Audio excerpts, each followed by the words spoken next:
Labas, mėly Pulso klausytojai. Su jumis Paulina ir šiandien laidą aš pradedu ne viena, su manimi yra viešnia, tai jauna atlikėja iš Panevėžio Ugnė Šlekytė. Labas, Ugnė. Labas, Paulina.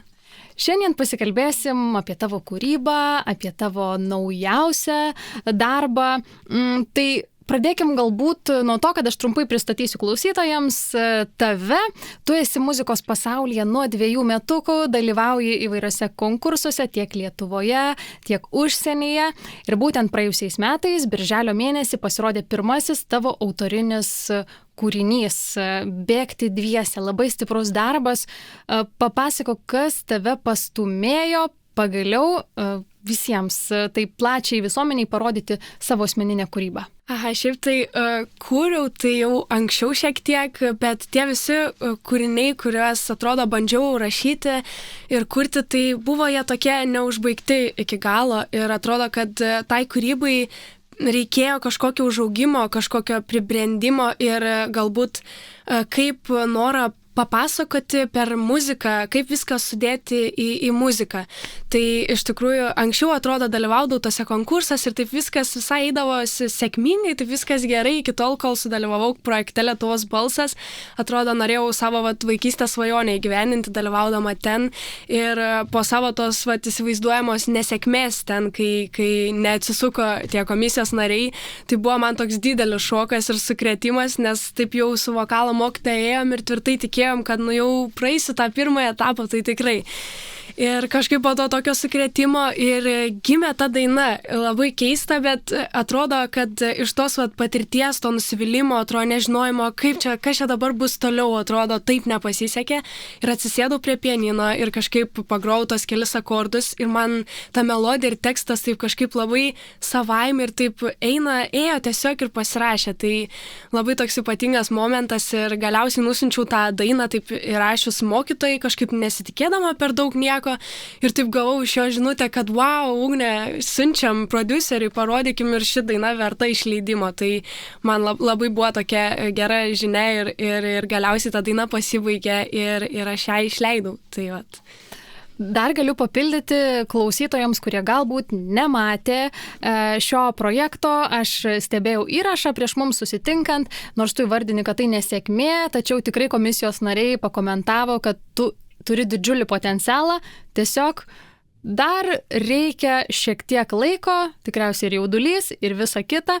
Ir štai labai įdomu, kad, kaip sakai, nesėkmė virto sėkme, nes tu sukūrei iš tiesų labai stiprų darbą, kuris tikrai drąsiai gali skambėti radijo stotyse ir kaip pirmas darbas, tikrai labai rimta. Tu papasakok, kas yra koks yra tavo užnugaris, nes tikriausiai turi komandą. Šiaip taip ir dar atsakant į tą klausimą labai kažkaip atsirado kuriant šią dainą, patikėjau, kad dalykai vyksta kaip turi būti ir kažkaip tas balsas, tas, kaip sakau, įsivaizduojama nesėkmė, nes iš tikrųjų lėmė dar didesnius, geresnius dalykus ir dar didesnę sėkmę mano muzikiniam kelyje. Tai, o dėl komandos, tai turiu tikrai labai man brangią ir svarbią mokytoją vokalo, kuri buvo anksčiau, atrodo, ėjau su ją pas ją tikslu pasimokyti vokalą, dar tobulintis toliau baigus muzikos mokyklą, bet ta mokytoja tapo man tokia, sakau, kaip antra mama vedanti už rankytės muzikos keliu. Tai ji yra mano kaip vadybininkė, visada galiu su ją pasitarti ir kartu sprendžiam mano tolimesnius muzikinius etapus. O dėl kitos komandos, tai iš tikrųjų labai mėgstu eksperimentuoti ir iš tikrųjų bandyti eiti pas skirtingus žmonės, profesionalus, nes jie labai visi yra įvairūs, labai stengiuosi atrasti žmonės, kurie būtent žinotų, apie ką esu aš ir kokia yra mano muzika ir ką aš noriu per ją papasakoti. Tai dar šiuo metu, kuriant pirmą dainą, bendradarbiavau su prodiuseriu Plukando, antra daina jau yra parašyta su prodiuseriu Marium, tai iš tikrųjų daug labai sekančių dar irgi nusimato, dar su įvairiais žmonėm, kad pajausti tą ypatingą ryšį, pas ką norėčiau dirbti jau toje ilgalaikėje tikrai perspektyvoje, o ir apskritai naujos tos pažintis, bendradarbiavimas atneša daug naujų dalykų, tai manau, kad netgi tai yra į naudą, kad su naujais žmonėm bendradarbiauti ir kurti. Tai va. Tai papasakok, kūrybinėme procese tu ir rašai tekstus ir muziką, kuri šiek tiek apie tą procesą gal gali papasakoti. Taip, šiaip man įdomu tai, kad tie žodžiai kažkaip pas mane pasirašo iš tokių gyvenimiškų dalykų, iš patirčių. Na, galbūt čia daugelį atlikėjų taip yra, bet tiesiog turiu užrašinę, kur einu, veikiu kažką, leidžiu laiką, arba galbūt tiesiog nuobodu ir man kyla kažkokia gera mintis, kažkoks sakinys arba metafora ir aš tiesiog paimu ir išsirašau ją į užrašinę ir galiausiai atrodo iš to vieno sakinuko tada dar eilučių daug ir taip gaunasi kažkoks tai iš tikrųjų toks prasmingas tekstas man ir dažniausiai iš savo užrašinės ir pasiemu tų gerų idėjų dainoms, kur galiausiai sulipdau viską ir gaunasi iš to tekstas dainai. O apie melodijas tai lygiai taip pat iš tikrųjų pasigroju instrumentu, susikuria tą melodiją, kurią ateina į galvą ir įsimena, užsirašo tekstas ant viršaus ir galiausiai pasidarau tą demo, kurį jau galiu rodyti prodiuseriui ir kartu toliau užsibaigti tą dainą. Dabar kas liečia kūrinį Bėgti dviese, aš galiu atsiminti melodiją, tą muzikinę dalį, bet teksto dabar taip neatsiminsiu, bet man atrodo, ten vis tiek yra ta romantinė linija ir kaip visa tai siejosi su tavo patirtimi konkurse, projekte.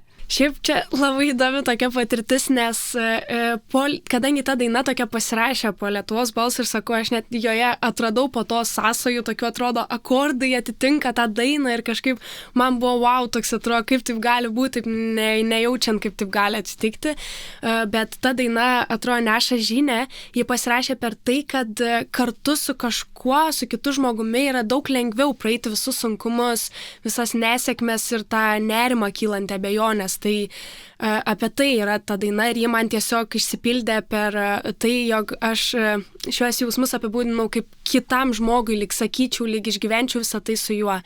Tai man taip atrodė kažkaip šios dainos mintis įsigyvenino taip ir susigulėjo būtent šitaip. Šiuo metu stalčiui dar daug turi kūrinių? Turiu, manau, nemažai. Tas visai kūrybinis varikliukas, toks sakau, užsikūrė būtent po tos pirmosios dainos ir po to po kūrybinės stovyklos ir visos kitos patirtis labai motyvuoja kažkaip ir kitų pažįstamų atlikėjų pavyzdys, tai labai motyvuoja tas ir kažkaip pavyksta gan neblogai tą visą muzikinį kūrybos etapą tęsti. Tai tikriausiai tam kartui mažiau kalbų, daugiau muzikos, pasiklausykim tavo pirmojo autorinio darbo Bėgti dviese. Tai primenu klausytojams Ugnė Šlekytė, jos darbas Bėgti dviese, mes netrukus sugrįšim ir pratęsim pokalbį. Grįžtame į studiją, primenu, kad su manimi čia jauna atlikėja iš Panevėžio Ugnė Šlekytė ir mes eteryje girdėjome jos pirmąjį autorinį darbą Bėgti dviese. Tu esi jauna, talentinga, kuri kokybiška muzika ir nepaslaptis, kad tikriausiai ir pati pastebi aplink yra daug žmonių, kurie turi svajonę stovėti ant scenos.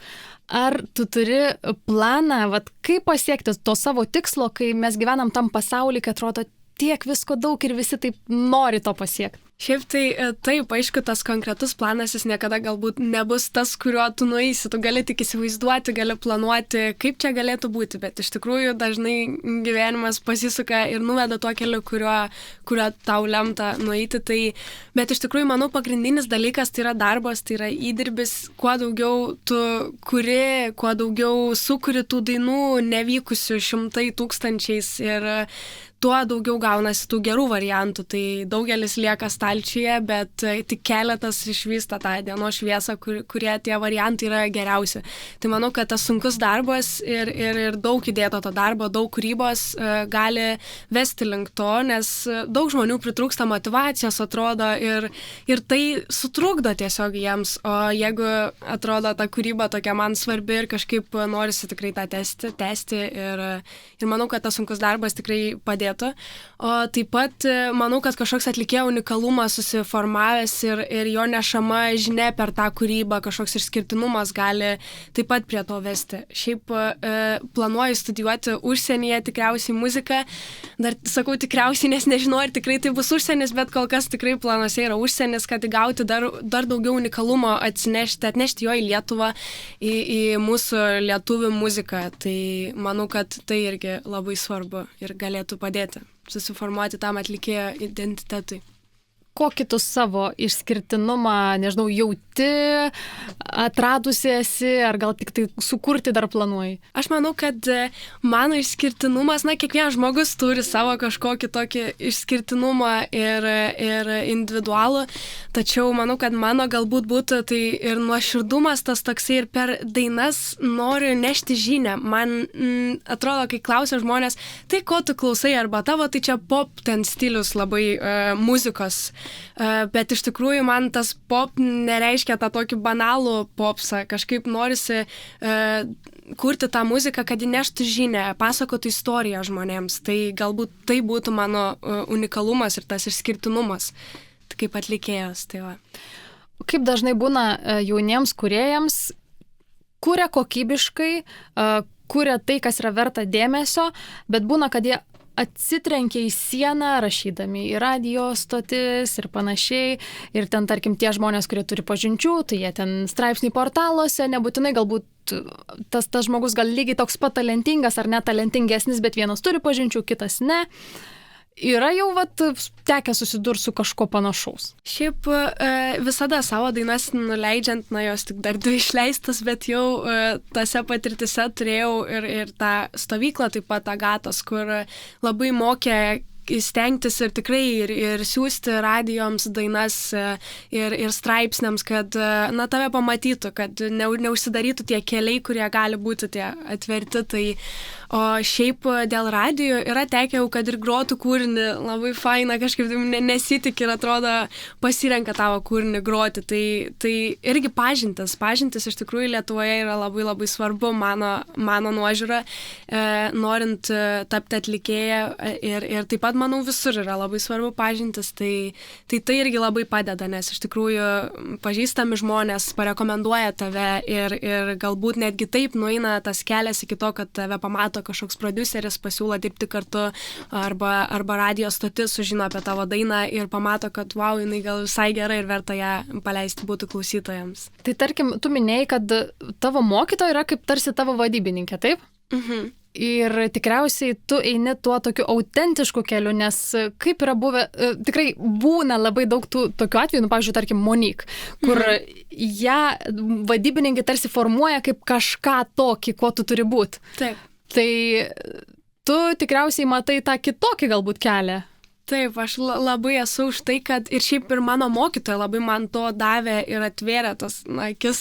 Labai ir esu už tai, kad unikaliai ir savo keliu turi eiti žmogus ir koks jam tas kelias vienoks ar kitoks jis bus galbūt teisingas, jis bus skirtingas, jis nuves skirtingų kelių, bet vis tiek kažkaip atrodo, kad yra kažkas, kas veda tave ir tiesiog reikia daryti, nemiegoti, daryti, kurti tas dainas ir atrodo, kad kažkur tas kelias nuveda, o mokytoja man labai ir yra tas asmo, kuris stovi šalia nuolatos ir tai primena, kad viskas bus kaip turi būti, kad nepergyvenčiau galbūt šiai dainai leidžiant, neišsirinkau viršelio nuotraukos ir skambinu mokytojui ir dieną neišsirenku niekaip, atrodo viena ar kita geriau. Ir mokytoja labai patarė, kad nusiramink, viskas bus taip kaip turi būti. Ar tą pasirinksi, bus labai gerai, svarbu tai rinktis, kas labiausiai atspindėtų tave. Tai dėl to ir pasirinkau būtent šį žmogų, nes man per tuos kelis metus mokantis ir dirbant kartu labai tapo toksai, atrodo, žmogus, kuris labai mane supranta, pažįsta gerai ir žino, apie ką esu aš ir nebando įpiršti jokių savo idėjų. Tarkim, kaip projektai, tai buvau, kad Lietuvos balse, tai dėl to, kad tai buvo mano vaikystės svajonė, bet net nežiūri tai, kad būtinai eidama per projektus turėčiau prasimušti, visai galbūt norėčiau kitokią netgi kelią per kūrybą, kad mane pažintų ir pamatytų žmonės. Tai jo, labai nenorėčiau sutikti žmonių, kurie sakytų, kad taip ar taip turi būti, nes tik aš žinau tai geriausiai, manau. Vienas iš įvaizdžio momentų yra, pavyzdžiui, pseudonimas. Tu tiesiog save pristatai vardu, pavardę Ugnė Šlekytė. Galvojai kažką, kad reikia kažką susikurti? Šiaip galvojau, labai daug galvojau ir labai daug variantų ieškojau ir rašiausi ir kūriau ir galvojau, bet neradau apie save tokio tinkančio. Nežinau, galbūt tas pseudonimas dar turėtų ateiti, nenoriu uždėti jo bet kokio, nes jis tada būtų ne apie mane ir atrodo tai būtų blogiau negu likti tikrai vardu ir pavardę. Tai manau, kad šiuo metu mano vardas ir pavardė atspindi visai galbūt tą kūrybą. Norėčiau, kad atsirastų tas toksai tinkamas man pseudonimas, iš tikrųjų visai jo norėčiau tikrai, bet manau, kad irgi su laiku ateis dar susiformuos galbūt ir mano einant gyvenimo etapui tą asmenybę ir gims kažkoks toks tinkantis man būtent ir mano kūrybai tas vardas sceninis. O kas iš atlikėjų tave įkvepia, ko tu klausaisi? Šiaip klausausi tai labai įvairios muzikos, nes ir nuo to įvairumo ir gimsta irgi, manau, daug įdomybių ir formuojasi ta kūryba mano, bet labai įkvepia Jessica Shy. Atrodo, kaip būtų keista, kad žmonėm čia daugeliui patinka, bet tiesiog nuo jau ankstesnių dienų man labai stebėjau, kaip jinai kilo ir kad jos įdirbis labai daug davė ir per tą sunkų darbą jinai pasiekė to, ko norėjo. Tai kažkaip man labai motyvuoja ir labai geras pavyzdys, kad tiesiog sunkiai dirbant, viskas yra įmanoma ir kažkaip tapo didelė ta žvaigždė. Daug žmonių būna lygina mane su jie, atrodo, pradeda lyginti, kad iš išvaizdos esu panaši, bet tikrai panaši. Kažkaip norisi, atrodo, kad man patinka, tai norisi išeiti irgi iš to. Man mokyta dažnai primena Ugnė, nekreip dėmesį, sako, prisimink, kad tu esi savyje unikali ir tokia, kokia esi, būti neprivalai dabar, tarkim, jeigu tu kažką darai taip pat, tai nereiškia, kad neturi daryti priešingai bandyti, nes tai jau bus nebe apie tave. Tai tiesiog turi daryti tokia, kokia esu. Aš vis tiek yra skirtingų dalykų ir labai kažkaip bandau, sakau, susikurti savo tokį identitetą turėti.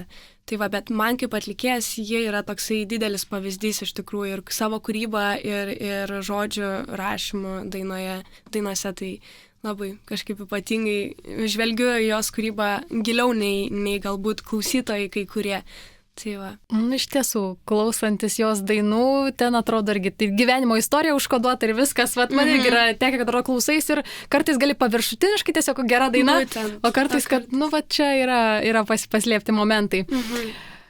Keliaukim prie tavo antrojo kūrinio, tai yra bendras darbas su Luku Anusausku.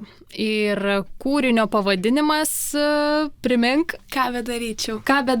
Taip. Tai kaip šita daina gimė? Čia irgi buvo taip sekantis eitas etapas, kai patekau į tą stovyklą, kai išleidau savo tą pirmąjį kūrinį, tai patekau į Agatos stovyklą. Man viena iš tokių geriausių patirčių buvo ten toje stovykloje, nes labai daug kūrėjų jaunų, daug pažinčių ir prodiuserių, profesionalų. Ta prasme, ten kosmosas, aš atėjau ir man toks, wow, kaip čia taip gali būti, kažkaip ten taip ir visiškai užtikrintai dar supratau, kad sakau, varau ir studijuoti muziką ir taip toliau, kiek tik įmanoma eisiu. Tai ir ten ta daina susikūrė, dirbom ten grupėse ir vienoje mūsų grupelėje, kur patekau su 4 asmenim, tai Domas buvo, Dominikas toksai ir Lukas ir taip pat prodiuseris Marius. Su jais kartu pavyko tą dainą taip sukurti, statyti ją į rėmus ir galiausiai kažkaip ir kiti mūsų buvę stovyklai draugai patarė, kad wow, sako, daina labai gera ir patarė mum ją išsileisti. Tai mes ją kažkaip pasibaigėm už stovyklos ribų kartu su Luku, pajautėm ypatingą ryšį, galbūt, kai būna sutinki žmonių, su kuriais norisi dirbti ir tikrai kūryboje turi jausti su žmogumi ypatingą ryšį, kad galėtum kažką sukurti. Tai čia ta daina ir gimė iš to ir pasirašė ir galiausiai buvo pabaigta ir išsileidom. Duetu irgi smagu kurti, ne tik vienai. Labai smagu bendradarbiauti, labai šiaip naudinga kolebintis su kitais. Ir kadangi mes čia prieš išeinant į eterį kalbėjomės apie tai, kad pasirodo Ugnės klasiokas yra Dominikas Tarailis Laikas, kuris irgi čia pas mus studijoje lankėsi, tai linkėjimai Dominikai. Ir aš klausiau, gal su Dominiku kokį bendrą kūrinį? Kaip ten? Šiaip tikrai yra buvę jau bandyta kurti. Tiesiog galbūt, nežinau, turi ateiti dviems žmonėms, kuriant, turi ateiti kažkoks bendras jiems abiems etapas, kuriame jie galėtų, sutiktų tos nuomonės ir tas ryšys toksai. Čia labai ypatinga, atrodo, turi taip gerai sutarti, kad galėtum valandas kalbėti studijoje, net ne apie muziką, apie bet ką, ir tada gimtų tau daina. Tai galbūt trūksta dar kol kas tos kažkokios bendros istorijos, už kurios galima būtų užsikabinti ir kurti, bet to mūsų skirtingi tokie kūrybos procesai iš tikrųjų, kiekvieno atlikėjo jie skiriasi. Tai galbūt kažkada. Bet smagu, kad tokie du talentingi klasiokai. Tas labai smagu. Tai mes jau netrukus išgirsime tavo ir Luko Anusausko bendrą darbą, ką bedaryčiau. Belieka paskutinis klausimas. Tavo tas ateities planas artimiausias, kur skrisi toliau po 12 klasės? Šiaip planuoju studijuoti muziką, tikrai eiti ir planuoju rinktis užsienio studijas muzikoje, bet labai noriu grįžti į Lietuvą. Tikrai čia toksai planas studijuoti užsienyje, kad atsinešti naujovių, gauti dar daugiau unikalumo ir sustiprėti kaip asmenybei ir grįžti čia į Lietuvą, parodyti tos kūrybos savo ir toliau skleisti žmonėm tai, ką noriu duoti. Tai pirminis toksai žingsnis būtų studijos turbūt, o toliau eitų taip pat kūryba, dainų išleidimas ir savęs tas toliau formavimasis, kūryba ir ėjimas toliau. Tai nežinau, kaip toliau pasisuks, čia tik planai, tik matymas, bet labai tikiuosi, kad viskas susidėlios kaip turi būti per tą darbą, per kūrybą ir nuves iki to jau galutinio tikslo. Tai aš linkiu tau didžiausios sėkmės ir ačiū tau už pokalbį. Ačiū labai tau. O klausytojams primenu, su mumis buvo Ugnė Šlekytė ir dabar čia eteryje jos naujausias darbas įrašytas kartu su Luku Anusausku. Ką bedaryčiau.